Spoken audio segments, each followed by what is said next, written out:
Hi everyone, I hope you all are doing good. Today we will be continue our and also completing our chapter number 6 of class 8 history colonialism and the city. तो सबसे पहले एक quick revision कर लेते हैं कि first part में हमने क्या क्या पढ़ा था।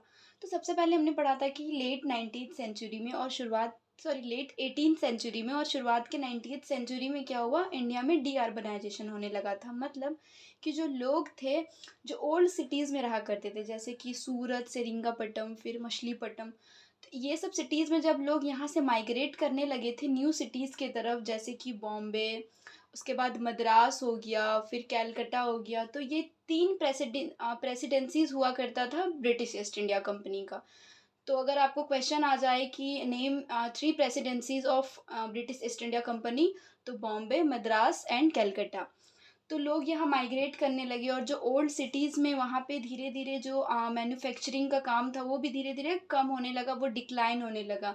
और जो वहाँ की लोकल रूलर्स को हरा कर ब्रिटिश वहाँ पे अपना कंट्रोल ले लिया था। इसीलिए फिर जो ब्रिटिश ईस्ट इंडिया कंपनी है उन्होंने नए नए सिटीज़ डेवलप करना शुरू कर दिए थे।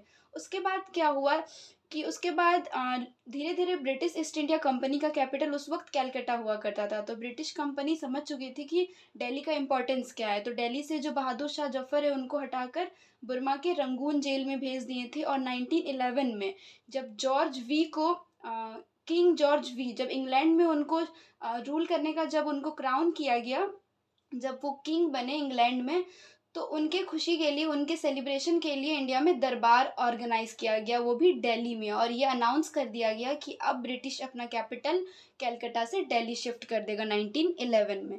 तो अब हम पढ़ेंगे कि न्यू दिल्ली कैसे धीरे धीरे डेवलप हुआ, न्यू दिल्ली कैसे कैसे बना, इसका डिज़ाइन कैसे हुआ था। ओके, अब ब्रिटिश अपना न्यू कैपिटल प्लान करना शुरू कर दिए थे।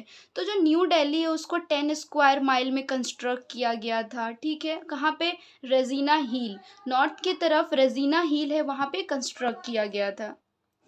और दो आर्किटेक्ट थे, एडवर्ड लुटियंस और हर्बर्ट बेकर। इन्होंने, ये टू आर्किटेक्ट ने डिज़ाइन किया था न्यू दिल्ली को, जो ब्रिटिश का न्यू कैपिटल होने वाला था। अब बड़े बड़े गवर्नमेंट कॉम्प्लेक्स बनाया गया 2 माइल एरिया में, जैसे कि राजपथ, और इसका ओल्ड नेम है किंग्स वे। तो राजपथ से ही होते हुए वासुराय जो हुआ करते थे, पहले गवर्नर जनरल होता था, फिर गवर्नर जनरल से नाम चेंज हो गया, जो इंडिया में मतलब कि ब्रिटिश के बिहाफ में इंडिया में गवर्न करेगा, तो उसके बाद वासुराय आ गए। तो जो वासुराय के जो पैलेस बनाया गया जहाँ पे जो वासुराय रहेंगे उसको राष्ट्रपति भवन नाम दिया गया। और इसी राष्ट्रपति भवन में अभी हमारे प्रेसिडेंट रहते हैं। अच्छा, आपके लिए एक क्वेश्चन देती हूँ कि अभी हमारे करंट प्रेसिडेंट कौन है? ठीक है। और बहुत सारे गवर्नमेंट बिल्डिंग्स बनाया गया, और जो गवर्नमेंट बिल्डिंग्स जो बनाया गया जो गवर्नमेंट ऑफिसर्स के लिए, उसको बनाने का तरीका थोड़ा हिस्ट्री से रिलेट करके बनाया गया था, जैसे कि क्लासिकल ग्रीस स्टाइल में बनाया गया। और जो वायसराय का पैलेस बनाया गया था जहाँ पे वो रहेंगे, जो बिल्डिंग बनाया गया था, उसका जो डोम है, मतलब डोम इसको कहते हैं, ओके, उसका जो डोम है वो बुद्धिस्ट स्टूपा सांची में है, सांची मध्य प्रदेश में है। यहाँ से कॉपी किया गया जो राष्ट्रपति भवन बनाया गया उसका डोम को। और उसमें रेड सैंडस्टोन यूज़ किया गया, सैंडस्टोन यूज़ हुआ है लाल किला में, रेड फोर्ट में। और कार्व किया गया, कार्व मतलब जो हार्ड स्टोन मटेरियल में जब कुछ खुदाई करके कुछ अच्छे से कुछ डिज़ाइन बनाते हैं उसको कार्व कहते हैं। तो इसको मुगल आर्किटेक्ट से कॉपी किया गया है, वासुराय पैलेस को सॉरी। और ब्रिटिश क्या चाहते थे? ब्रिटिश चाहते थे कि जो वासुराय का पैलेस है वो शाहजहां ने जामा मस्जिद बनाया था दिल्ली में, शाहजहांबाद में, उससे बड़ी होनी चाहिए, उससे ज़्यादा हायर होना चाहिए।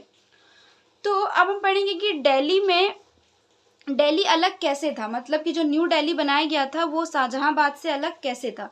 तो जो न्यू दिल्ली बनाया गया था, जो कैपिटल होने वाला था, हुआ भी था ब्रिटिश कंपनी का, वो उसको बनने में 20 ईयर्स लग गया। ब्रिटिश ने अनाउंस किया 1911 में, और उसको बनने में 31 मतलब 20 ईयर्स लग गया। 1931 में फाइनली कंप्लीट हो गया था कंस्ट्रक्शंस। तो न्यू दिल्ली को ऐसा डिज़ाइन किया गया था कि उसको 20 ईयर्स लग गए। और इसको डिज़ाइन कौन किए थे? एडवर्ड लुटियंस और हर्बर्ट बेकर। तो जो न्यू दिल्ली बनाया गया था वो बिल्कुल कॉन्ट्रास्ट था शाहजहाँआबाद से। क्यों अलग था, एकदम अलग? क्योंकि ना ही न्यू दिल्ली में पैक्ड मोहल्लास थे जो कि शाहजहाँआबाद में था, ना ही बहुत ज़्यादा पतली-पतली गली, ना ही पतली-पतली स्ट्रीट्स जाता था, ठीक है? और दिल्ली में बहुत अच्छे एरिया में बहुत अच्छे से बनाया गया था, बहुत ज़्यादा एरिया लेकर। उसके बाद स्ट्रेट लाइन बनाया गया था। ऐसा नहीं था कि कहीं भी एकदम पतली-पतली लाइन बनाया गया था, नहीं, एकदम स्ट्रेट स्ट्रीट लाइन बनाया गया था, बहुत अच्छे से डिज़ाइन करके न्यू दिल्ली में। ह्यूज मेंशन्स बनाया गया था। मेंशन्स मतलब होता है जहाँ पे बड़ी-बड़ी बिल्डिंग्स, जहाँ पे लोग रहेंगे, ठीक है? ज और दिल्ली ये प्रतीक देता था कि ये लॉ एंड ऑर्डर को प्रतीक देता था कि हाँ, अब न्यू दिल्ली ब्रिटिश का कैपिटल बन चुका है, तो यहीं से सारा लॉ एंड ऑर्डर का काम होगा। उसके बाद बहुत ज़्यादा हेल्दी स्पेस, मतलब क्लीन सिटी बनाया गया था न्यू दिल्ली को, क्योंकि ब्रिटिश चाहते थे, वो देखे थे कि पहले जो ओल्ड दिल्ली था वो बहुत अनहेल्दी था, और अनहेल्दी होगा तो अनहाइजीनिक होगा, मतलब डिजीज़ ज़्यादा होंगे। इसीलिए ब्रिटिश चाहते थे कि कोई भी सिटी बने तो वो बहुत क्लीन हो। और बेटर वाटर फैसिलिटी किया गया था, अच्छे से सप्लाई किया गया था, सीवेज डिस्पोजल का अच्छे से काम किया गया था, और ड्रेनेज फैसिलिटीज़ को भी अच्छे से देखा गया था। सैनिटेशंस भी बहुत अच्छा था न्यू दिल्ली का। उसके बाद न्यू ट्रीज़ को प्लांट किया गया था, बहुत सारे पार्क बनाए गए थे, और बहुत सारा ट्रीज़ को भी प्लांट किया गया था, जिससे कि एक फ्रेश एयर आए और जो ब्रिटिश है वो अच्छे से, मतलब फ्रेश ऑक्सीजन ले पाएँ। तो ब्रिटिश ईस्ट इंडिया कंपनी ने बहुत अच्छे से डिज़ाइन किया था न्यू दिल्ली को, बिल्कुल क्लीन सिटी बना दिया गया था, क्योंकि ये उनका कैपिटल होने वाला था। Life and time partition. Partition जब हुआ था इंडिया और पाकिस्तान का, मतलब देखिए,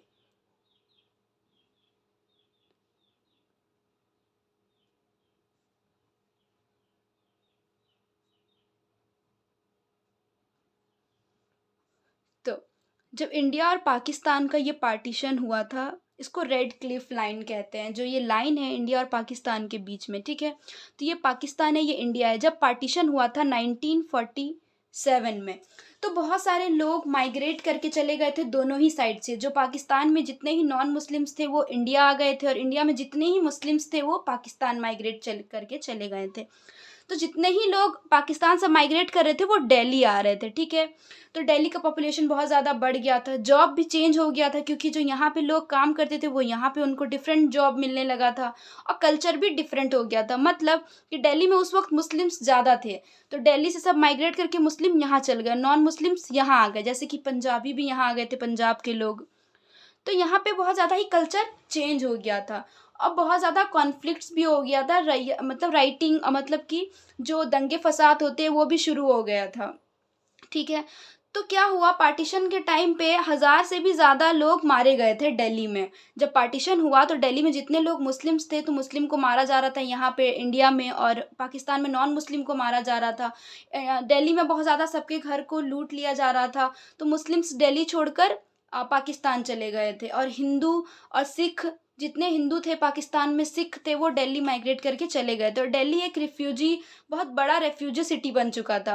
और दिल्ली में शाहजहाँआबाद में लोग सर्च करने लगे थे, मतलब लोग मूव करके के दिल्ली आ गए, तो दिल्ली में शाहजहाँआबाद जो सिटी था वहाँ पे लोग ढूंढने लगे थे एम्प्टी होम्स, मतलब कोई खाली घर मिल जाए हमें रहने के लिए, जो अब आए हैं पाकिस्तान से।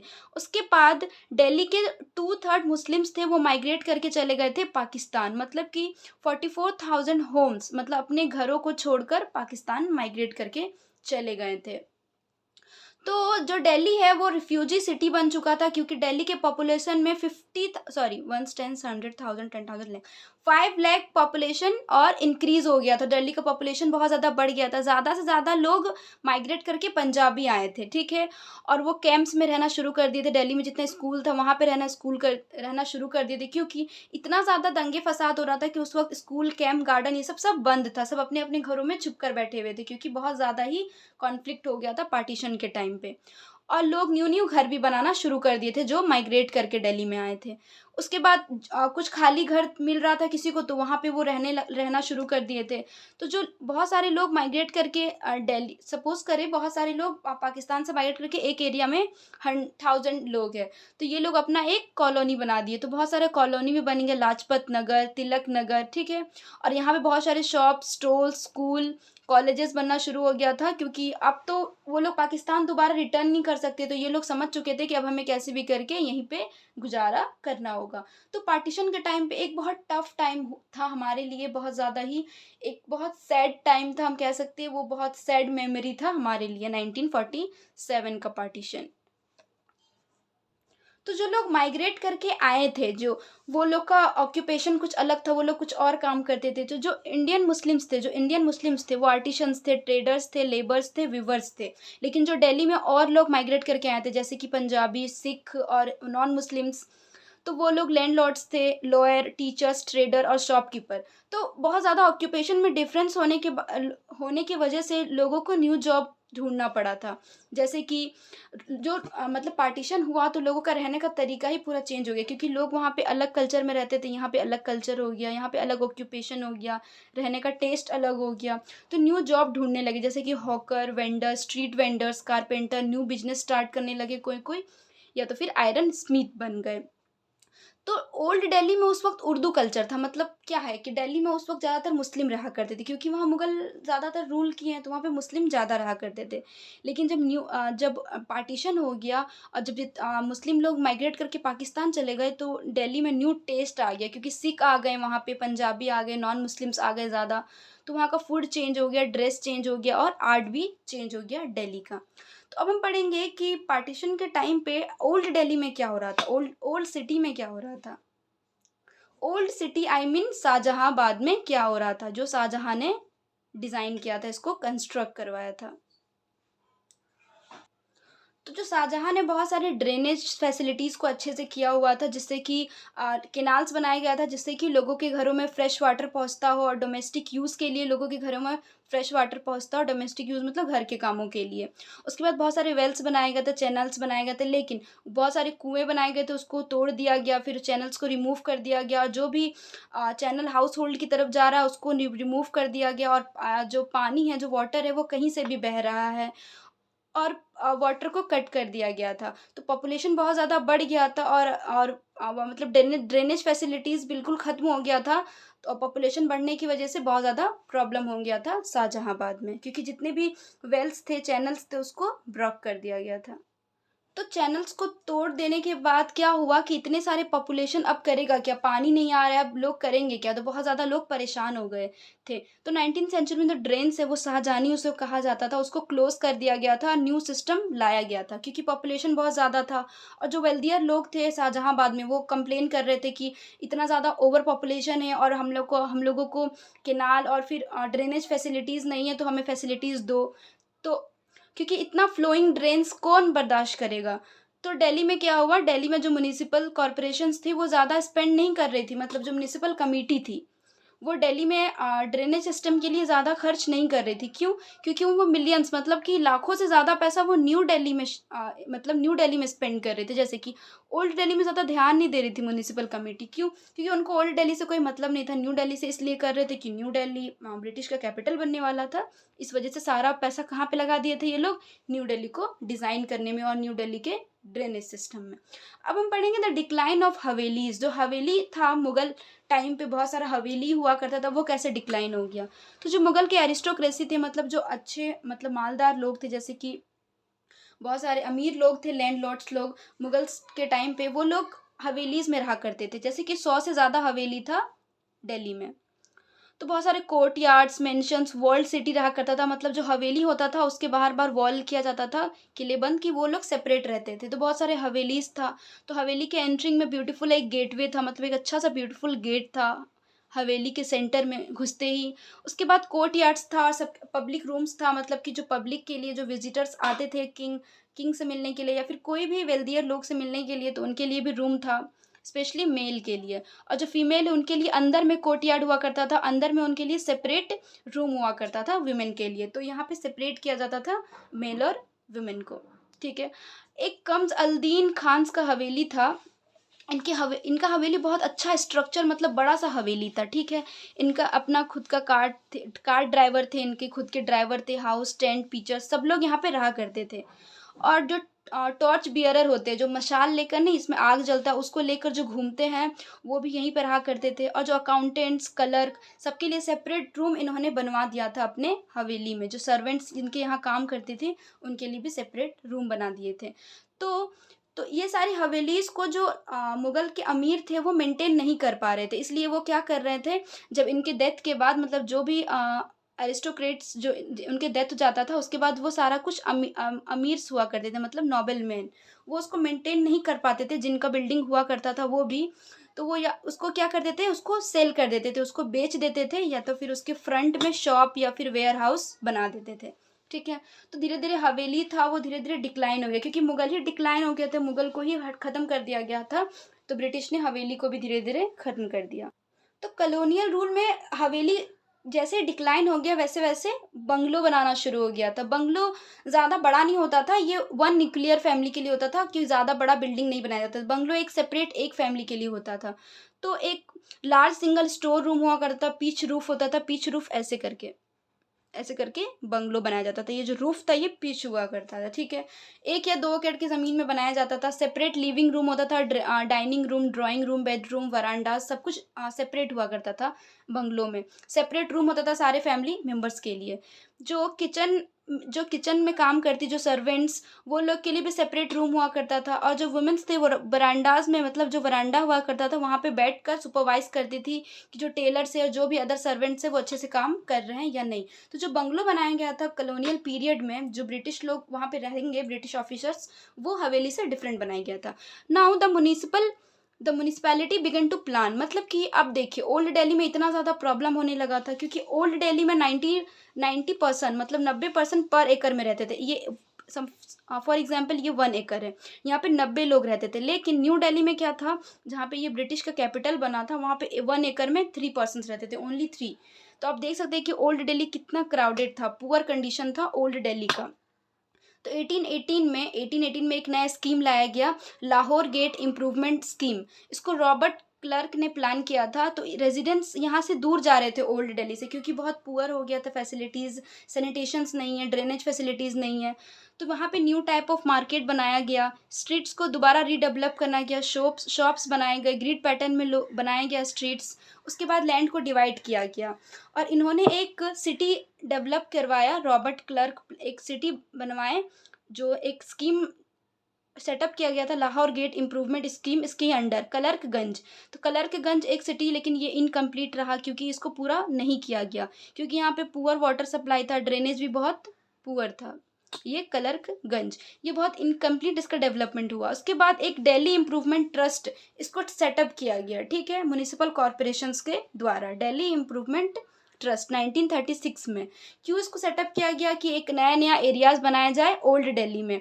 तो दरियागंज बनाया गया एग्जाम्पल में, नए नए पार्क्स बनाए गए, स्पेस दिया जाने लगा, प्राइवेसी का बात होने लगा कि नहीं अब स्पेस होना चाहिए ओल्ड दिल्ली में। और जो डिफरेंट मेंबर्स है, जैसे कि एक घर है उसमें डिफरेंट मेंबर्स के लिए, सबके लिए अलग अलग रूम हो, प्राइवेट स्पेस हो, सबके लिए अलग अलग। तो इतना ज़्यादा होने लगा। तो जो म्यूनिसिपैलिटी थे, म्यूनिसिपल कॉरपोरेशन, उन्होंने प्लान किया कि एक पहला था 1818 में स्कीम एक सेटअप किया गया, लाहौर गेट इम्प्रूवमेंट स्कीम। और उसके बाद फिर किया गया दिल्ली इम्प्रूवमेंट ट्रस्ट 1936 में। तो इतना ज़्यादा म्यूनिसिपल कॉरपोरेशंस ने ओल्ड दिल्ली में क्यों किया, क्योंकि वहाँ का सैनिटेशन, ड्रेनेज फैसिलिटीज़ बिल्कुल भी अच्छा नहीं था। Okay, then chapter is completed and thank you so much, and please like and subscribe my channel and share my videos with your classmates. Keep supporting, keep learning, keep loving. Bye.